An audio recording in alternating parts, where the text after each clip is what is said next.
अहिल्यानगरमध्ये कर थकवल्यामुळे मंगळवारी अहिल्यानगर महानगरपालिकेच्या पथकानं सावेडी उपनगरातील एक गणपती कारखाना आणि कॅफेवर कारवाई करत या दोन्ही आस्थापना सील केल्यात.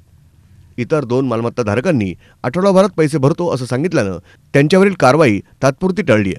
सावेडी प्रभागातील वसुली वॉर्ड क्रमांक 49 मधील मालमत्ता धारक स्मिता कुंदन कांक्रिया आणि ज्योती दाभाडे नगर मनमाड रोडवरील कोहिनूर मॉल समोरील मार्क स्क्वेअर अपार्टमेंटमधील 3ऱ्या मजल्यावर एक कॅफे आहे. या मालमत्तेची करापोटी एकूण थकबाकी 4,02,762 रुपये इतकी आहे. त्यामुळं त्यांचा कॅफे सील करण्यात आला.